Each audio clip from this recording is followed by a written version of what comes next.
कर दी।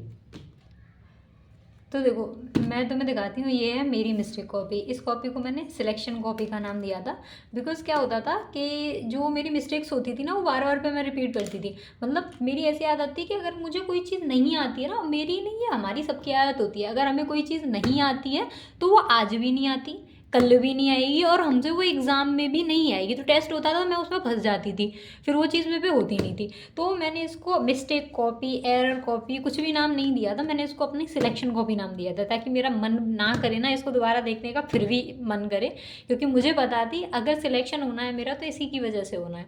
ये बहुत इंपॉर्टेंट कॉपी थी, ठीक है। अब देखो ये पतली सी कॉपी है, ज़्यादा मोटी नहीं है, और मैंने क्या कर रखा था, इसको ना दो पार्ट्स में डिवाइड कर रखा था। हाफ इसमें केमिस्ट्री है यहाँ तक, और हाफ इसमें फिज़िक्स है।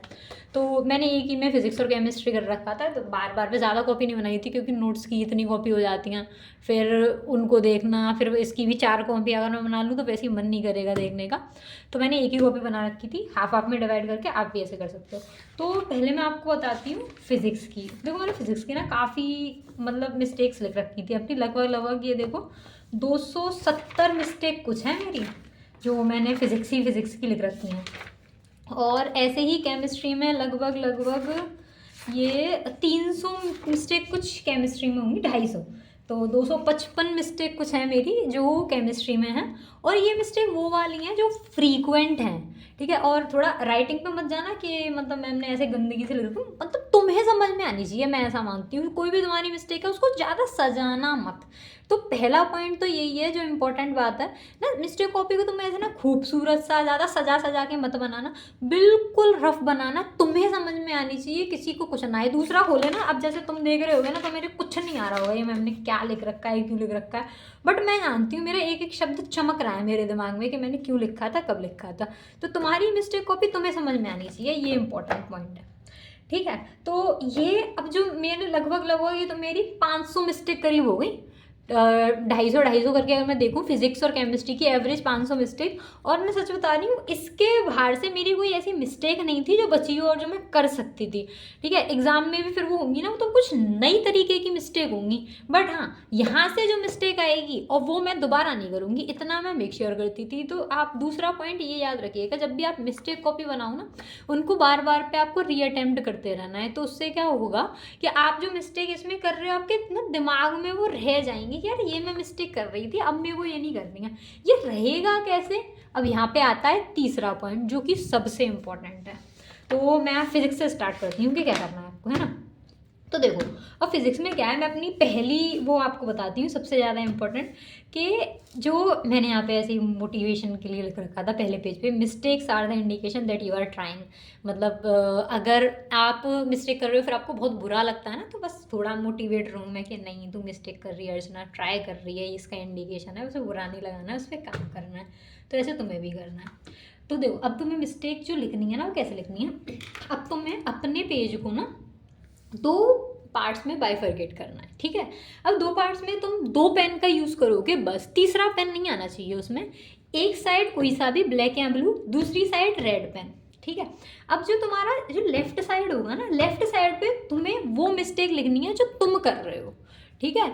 और जस्ट अ सेकेंड, हाँ, तो अभी तो राइट साइड में आपको वो लिखना है जो बिल्कुल वो सही अप्रोच है, जो आपको नहीं आती, एकदम चमकनी चाहिए वो। तो देखो अब मैं आपको फर्स्ट क्वेश्चन से लेके चलती हूँ कि किस तरीके से आपको चीज़ें करनी है। जैसे मान लो मैंने फिजिक्स करी, मैंने 12th से स्टार्ट किया था। अपने स्टार्टिंग में जब प्रिपरेशन करी थी ना, तो मैंने 12th से स्टार्ट किया था, क्योंकि 11th में मेरा क्या था कि 11th से हम करते हैं, बहुत बार पढ़ा रखा होता है वो, तो काइनामेटिक्स वगैरह में अच्छे से आती हूँ। तो मैंने 12th से स्टार्ट करी थी, फिर मैं भी बाद में 11th पे गई थी। तो ये 12th में मेरा क्या था, मैं ये वाला क्वेश्चन मेरा गलत हुआ। जो सबसे पहले हम एफ नेट निकालना सीखते हैं, तो पहली गलती मेरी यही हुई। मैंने क्या किया था यहाँ पे, मैंने सिर्फ इस वाले चार्ज की वजह से और इस वाले चार्ज की वजह से एफ नेट निकाल दिया, ठीक है। और मैंने जो दूसरा देखा था वो वाला, ये वाला जो चार्ज था ना, इसकी वजह से मैंने एफ निकाला ही नहीं, और मैंने आंसर दे दिया कि एफ नेट एफ F√2 होगा, और मैंने आंसर टिक करके आ गई थी, मुझे याद है मेरी कहाँ मिस्टेक हुई थी। तो मैंने ये क्वेश्चन लिखा दोबारा से कि एफ नेट अब मुझे कैसे निकालना है, इस वाले और इस वाले चार्ज की वजह से तो F√2 होगा ही होगा, बट इस वाले चार्ज की वजह से भी तो यहाँ पे फोर्स आएगा, तो फिर इस चार्ज की वजह से फोर्स, मैंने एफ नेट लिखा और ये अपनी मिस्टेक लिखी। अब मुझे बताओ, तुमने एक बार ये लिख दिया, दोबारा तुम इसको रीअटेम्प्ट करते रहोगे, क्या तुमसे ये दोबारा मिस्टेक होगी? कभी नहीं होगी। ठीक है, तुम्हें पता चल गई कि अर्चना तू ऐसी ऐसी गलती कर सकती है, अब ये गलती नहीं करनी है, इस वजह से भी ऐसे फोर्स होगा, अब तो याद रखना। ठीक है, नेक्स्ट क्वेश्चन पे आ जाते हैं। अब मैं तुम्हें बताती हूँ, दूसरा लेते हैं। जैसे ये वाला था, अब मेरे को इसमें से टेंशन निकालनी थी, तो मेरे दिमाग में था जब भी हमें थीटा अगर दिया होता है तो फोर्स अगर हमें निकालना होता है तो हम ये वाला फॉर्मूला जनरली यूज़ करते हैं। लेकिन अब मैं इसमें फंस गई टेस्ट में कि यार ये वाला फॉर्मूला यहाँ पे लग नहीं रहा, टेंशन कैसे निकालेंगे, क्या है, क्यों नहीं लग रहा, कैसे ये है। तो फिर मैं दूसरी अप्रोच नहीं लगा पाई, तो फिर मैंने इसकी अप्रोच देखी, मुझे चीज़ समझ में आ गई कि ये इस वजह से दूसरा फॉर्मूला लगना है। लेकिन मैं यहाँ क्यों गलत थी वो मैंने यहाँ पे लिख दिया, क्योंकि यहाँ पे एम नहीं दे रखा था मुझे। मैं यहाँ से भी चीज़ें निकाल सकती थी, लेकिन अगर मुझे मास दे रखा होता तो, मुझे मास पता ही नहीं था, तो मैं ये वाला फॉर्मूला नहीं लगा पाऊंगी, तो मैंने ये लिख लिया। तो ऐसे दो क्वेश्चन से तुम्हें अच्छे से समझ में आ गया होगा कि तुम्हें फिजिक्स की मिस्टेक कॉपी कैसे बनानी है। ठीक है, तो ऐसे ही देखो मेरा तुम्हें पूरा पोर्शन दिख रहा होगा कि हाँ ये मेरी इस तरीके की मिस्टेक है, मैं करती थी। अब एक इंपॉर्टेंट पॉइंट का तुम ध्यान रखना, जैसे तुम देखते जा रहे हो, मैंने ना यहाँ पे ऐसे क्रॉस क्रॉस लगा रखे हैं। जैसे तुम ये वाला क्वेश्चन देखो, यहाँ पे मैं पता है हमेशा रूट लगाना भूल जाती थी, तो मैंने इसे बार बार बड़े बड़े से क्रॉस लगा रखे हैं, तो तुम्हें ये अच्छे से दिख रहे होंगे। तो मैंने फिर ये यहाँ पे दोबारा लिख दिया कि यार ये गलती मैं बार बार करती हूँ, नहीं करनी है। तो ऐसे क्रॉस लगाना मत भूलना कि ये तुम गलती कर रहे हो, ये इस तरीके से गलती होनी है।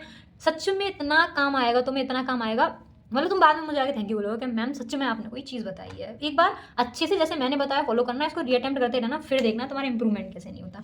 फिजिक्स की यही बात है। ठीक है, केमिस्ट्री में भी सेम चीज़ है, बट मैं तुम्हें थोड़ा सा दिखाना चाहूँगी कि जैसे यार केमिस्ट्री में मेरा ये था, सेम अप्रोच है बिल्कुल, है ना। अब ये केमिस्ट्री यहाँ से स्टार्ट है, मोल से बेसिकली हम स्टार्ट करते हैं, तो ये मोल आ गया अपना, ये इक्विलिब्रियम की कुछ मिस्टेक्स हैं, और ऐसे ही तुम्हें ये गलती है, ये इसका सही सोल्यूशन है, और तुमने लिख रखा है। एक चीज़ इंपॉर्टेंट मैं ऐड करना चाहूँगी ना, तुम क्या मिस्टेक कर रहे हो ना, उसका रीज़न मैंने तुम्हें फिजिक्स में भी बताया था कि कैसे करना है। अब देखो केमिस्ट्री में भी देख लो कि किस तरीके से लिखना है। मान लो जैसे मेरा इलेक्ट्रोनेगेटिविटी का, स्टेबिलिटी का ऑर्डर मुझसे पूछा था, तो मैं क्या कर रही हूँ, मैंने ये करके ये अप्रोच लगा दिया। ठीक है, अब मैंने क्यों लगाया ये मुझे नहीं पता, ये मुझे पता है, मैंने गैस था, तुक्का लगा के चलेगी कि इलेक्ट्रोनेगेटिविटी ज़्यादा होगी तो स्टेबिलिटी ज़्यादा होगी, क्योंकि वो आयोनिक, उससे हम देखेंगे फलांस रूल्स वगैरह ऐसा कुछ लगाया था मैंने।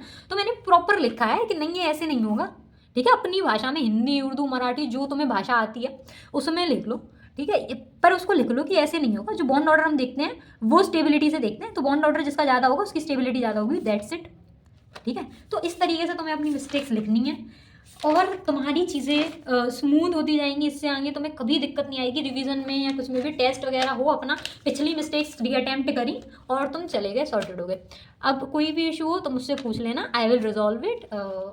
Thank you, bye bye.